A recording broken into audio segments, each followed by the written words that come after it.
කිමද රාවනා නුඹලේන කාරණා කන්කලු ඔන්න අද ආවා සම්පූර්ණයෙන්ම ගල්ලුඩු වස්සක් බලන්න වෙස්සගිරියට.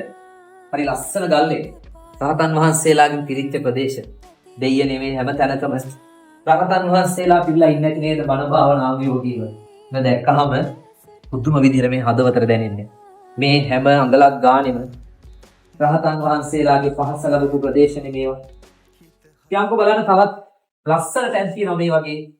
මේ ප්‍රදේශයේ පුරාම මේ වගේ තැනක අඩිය තියලා ඇවිද්දත් හින් සිද්ධ වෙනවා. එන්න යන්න.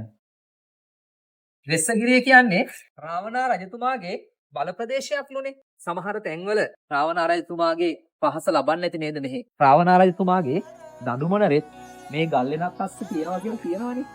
විනාක් හරියටම දන්නේ නැහැ. නමුත් බලමු ටිකක් නේද. වෙස්සගිරිය උඩට ගියාට පස්සේ ප්‍රධාන චෛත්‍ය තුනක් අපිට හරි ලස්සනට එක යායට පේනවා. සමහරලාට මේක ඊජිප්තුවේ පිරමිඩවලට ආකෘතියට සමානයි කියලා කියනවා. මාර රහස් ගොඩක් සැදෙච්ච අපූර්ව ප්‍රදේශයක් මේක. මේ කළුගල් අතරේ මොන තරම්නම් රහස් ගොඩක් සැඟවිලා තියෙනවා. කිමද රාවනා නුඹලේන කාරණා කන්කලු අර බලන්නකෝ මිරිස වැටිය රුවන්වැලි සෑය ජේතවනාරාමය එක යායට තියෙන විදිහ. මේකනේ ඔය ඊජිප්තුවේ පිරමිඩත් එක්ක සමානුපාතික වෙනවා කියන්නේ. අර පැත්තෙන් තිසාවැව.